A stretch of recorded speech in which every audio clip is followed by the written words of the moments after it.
Hello everyone, Shri IAS academy में आपका स्वागत है। जैसा कि आप जानते हैं कि श्री आईएएस एकेडमी ने कई सारी सीरीज को स्टार्ट किया है, जिसके अंतर्गत ये हमारी करंट अफेयर्स टेस्ट सीरीज है। करंट अफेयर्स टेस्ट सीरीज के अंतर्गत ऑलरेडी हमने 8 टेस्ट को कवर कर लिया है। ये हमारा 9 टेस्ट है, अर्थात पार्ट 9 है। तो चलिए देखते हैं कि वो कौन से 5 एमसीक्यू हैं जो प्रीलिम 2021 की दृष्टि से काफ़ी इम्पोर्टेंट हैं। जैसा कि आप देख रहे हैं, ये टेस्ट 9 है, जुलाई 21 से 31 तक। तो पहला प्रश्न देखते हैं क्या है। पहला प्रश्न है, वर्ल्ड पॉपुलेशन प्रोस्पेक्ट 2019 रिपोर्ट किसके द्वारा जारी की गई। ये आप 2019 या 2020 से मतलब मत रखिए, बस आप ये देखिए कि वर्ल्ड पॉपुलेशन प्रोस्पेक्ट रिपोर्ट किसके द्वारा जारी की जाती है। क्लियर।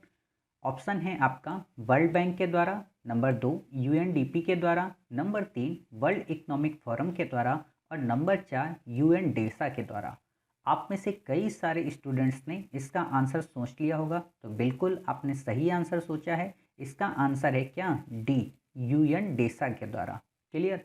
अब आपके मन में आया होगा कि सर ये बाकी के जो 3 हैं, इनमें इनके द्वारा कौन कौन सी रिपोर्ट जारी की जाती है। तो आपको पता है कि यूएनडीपी क्या करता है, एक रिपोर्ट जारी करता है। कौन सी, मल्टी डायमेंशनल पावर्टी इंडेक्स। किसके साथ मिलके, ऑक्सफोर्ड यूनिवर्सिटी के साथ में मिलके। क्लियर। तो ये आपका हो गया।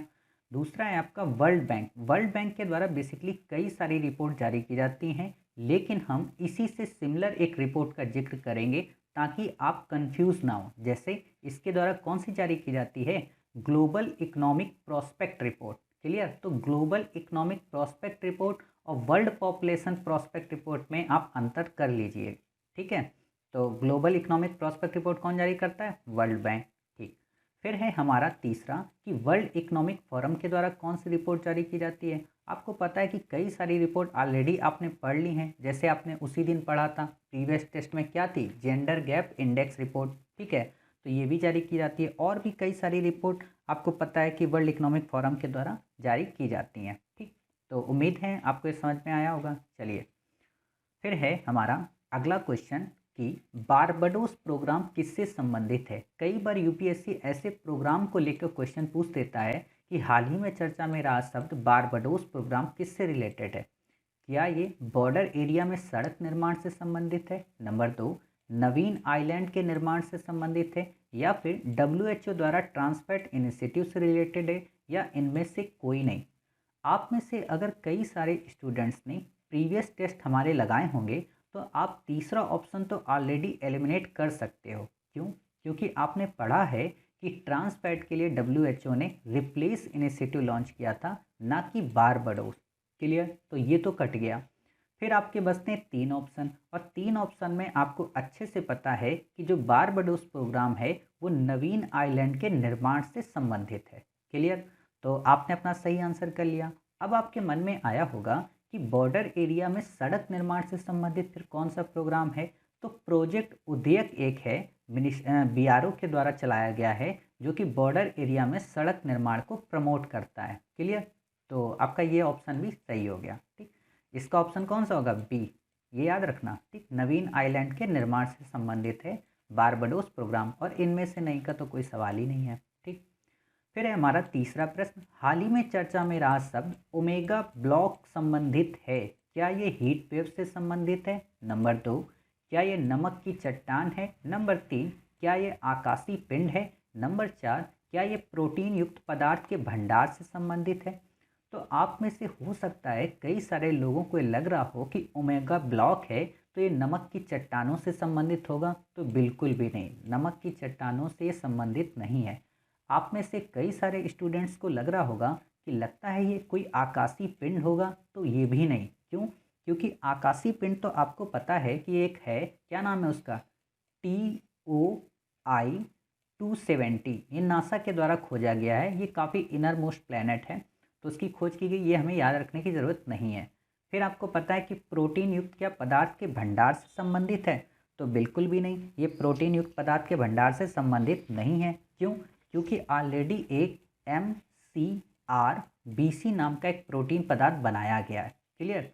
तो MCRBC तो यहाँ से आपसे पूछा नहीं गया, तो ये तो होगा नहीं। ठीक। तो आपके ये तीनों ऑप्शन नहीं होंगे। तो फिर आप बताइए इसका ऑप्शन क्या होगा। इसका ऑप्शन होगा ए, यानी कि ये हीट वेव से संबंधित है। अब आपके मन में आया होगा कि आखिरकार ये कैसी हीट वेव्स है। तो आपको पता हो कि जो यूरोप का रीजन है हमारा, वहाँ पे काफ़ी हाई प्रेशर की वेव्स जब चलती हैं तो उन्हीं को हीट वेव्स के रूप में वो तब्दील हो जाती हैं। कैसे तब्दील होती हैं? ये क्या करती हैं, वहाँ पर चलने वाली जो जेट स्ट्रीम्स होती हैं उनकी रूट्स को डाइल्यूट कर देती हैं। क्लियर? और अफ्रीका से कई सारी हीट वेव्स ओरिजिनेट होने लगती हैं। समझ गए? तो आप में से कई सारे लोगों को लगा होगा ये जेट स्ट्रीम क्या होता है। तो जेट स्ट्रीम क्या होता है, इन सब को हम अपनी ज्योग्राफी की सीरीज में कंप्लीट करेंगे। यहाँ बस आप ये समझ जाइए कि हाँ, जेट स्ट्रीम काफ़ी हाई पावर की विंड्स होती हैं। क्लियर? चलिए, अगला प्रश्न है हमारा, ग्लोबल इनोवेशन इंडेक्स जारी किया जाता है। काफ़ी इम्पोर्टेंट इंडेक्स है। क्यों? क्योंकि ऑलरेडी इंडिया के द्वारा भी, इंडिया में नीति आयोग और कॉमर्स इंडस्ट्री के द्वारा भी एक इंडेक्स जारी किया जाता है जो इनोवेशन से रिलेटेड है। ठीक, तो इसलिए इम्पोर्टेंट हो जाता है कि ग्लोबल इनोवेशन इंडेक्स किसके द्वारा जारी किया जाता है। क्या ये वीपो व इंसीट के द्वारा जारी किया जाता है? और जो वीपो है क्या वो यूएन की एजेंसी है? क्या भारत वीपो का मेंबर है? क्या भारत की रैंक में लगातार इम्प्रूवमेंट हुआ है? आपसे इसने 4 प्रश्न पूछे हैं और आपसे पूछा है कि इनमें से सत्य क्या है। क्या केवल एक सत्य है? क्या केवल दो तीन सत्य, सॉरी, क्या केवल 3-4 सत्य है, या फिर केवल 4 सत्य है, या सभी के सभी सत्य हैं? क्लियर? तो आपसे चौथा प्रश्न है, तो देखते हैं। आपको पता है कि जो ग्लोबल इनोवेशन इंडेक्स है वो कॉर्नेल यूनिवर्सिटी, इंसीड और वीपो के द्वारा मिलकर जारी किया जाता है, यानी कि ऑप्शन 1 तो सत्य है। फिर आपको पता है जो वीपो है यानी कि वर्ल्ड इंटेलेक्चुअल प्रॉपर्टी ऑर्गेनाइजेशन, ये यूएन की एजेंसी है, तो ये भी सही है, आपको पता है। ठीक है, फिर है, क्या भारत वीपो का मेंबर है? तो बिल्कुल भारत वीपो का मेंबर है। ठीक, फिर आपसे पूछा है कि भारत की रैंक में क्या लगातार सुधार हुआ है। आपको ये लग सकता है कि एक्सट्रीम वर्ड है, बट आपको पता हो कि हाँ, इंडिया ने इनोवेशन की फील्ड में लगातार इम्प्रूवमेंट किया है, इसीलिए ये इंडेक्स काफ़ी चर्चा में रहता है। तो आपको पता चल गया कि ये चारों के चारों ऑप्शन इसके सही हैं। क्लियर? तो इसका ऑप्शन क्या होगा? डी। उम्मीद है आपको आंसर समझ में आया होगा। चलिए, हमारा आज का अंतिम प्रश्न है कि वंधन विकास केंद्र के संदर्भ में बताइए। कई बार आप देखते होंगे चर्चा में रहता है कि वंधन विकास केंद्र, वंधन विकास केंद्र आखिरकार ये क्या है? क्या इसे मंत्रालय एनवायरनमेंट एंड फॉरेस्ट के द्वारा जारी किया गया? क्या ये ट्राइबल पॉपुलेशन की लाइवलीहुड एंड इनकम को इंक्रीज करता है? नंबर 3, क्या ये सरकार द्वारा 5,000 रुपये पर मंथ 6 माह तक प्रदान किए जाते हैं वहाँ के लोगों को? क्या ये केवल महिलाएं ही इस योजना को पात्र हैं, एलिजिबल? तो आपसे पूछा क्या है, ये ध्यान दीजिए। आपसे पूछा इसमें असत्य कथन बताइए, सत्य नहीं पूछा है। ठीक, तो अब आप देखिए, आप में से हो सकता है कई सारे स्टूडेंट्स को लगे कि ये फॉरेस्ट से डेवलपमेंट से रिलेटेड स्कीम है, तो ये एनवायरनमेंट और फॉरेस्ट की होगी। बट आपको पता हो कि नहीं, ये एनवायरनमेंट एंड फॉरेस्ट की स्कीम नहीं है, ये मिनिस्ट्री ऑफ ट्राइफेड की है, ट्राइबल मिनिस्ट्री की। क्लियर? तो ये तो आपका कट हो गया। दूसरा है, क्या ये ट्राइबल पॉपुलेशन की लाइवलीहुड इनकम को इंक्रीज करने की बात करता है? तो बिल्कुल, नाम से ही समझ में आ रहा है कि वन धन विकास केंद्र जंगलों में जो चीज़ें होती हैं, जो पदार्थ होते हैं, उनको धन के रूप में डेवलप करना, तो बिल्कुल सही बात है, इनकम को प्रमोट करेगा।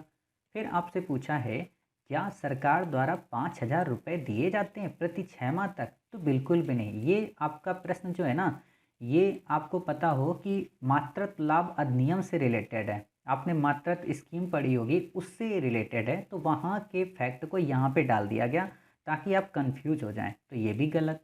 फिर है, क्या केवल महिलाएं ही इसकी पात्र हैं? बिल्कुल भी नहीं, महिला व पुरुष दोनों पात्र हैं, और आपको पता है कि इस समय हम इक्वलिटी की बात करते हैं तो महिला व पुरुष दोनों को शामिल किया जाता है। ठीक, तो आपने देखा कि चौथा गलत है, तीसरा गलत है और पहला गलत है, और आपसे पूछा यही है कि इनमें से गलत कौन से हैं। तो आप देखोगे पहला, तीसरा और चौथा सही है, तो पहला, तीसरा, चौथा ही गलत था, तो इसलिए इसका ऑप्शन क्या आएगा? बी। क्लियर?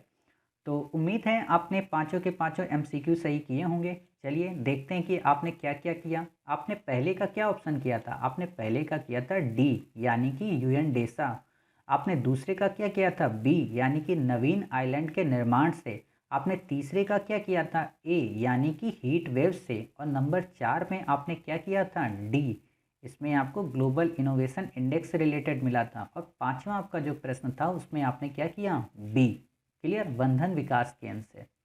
उम्मीद है आपको पांचों एमसीक्यू अच्छे लगे होंगे। मिलते हैं नेक्स्ट 5 एमसीक्यू के साथ में, तब तक अपना ख्याल रखिए और स्वस्थ रहिए।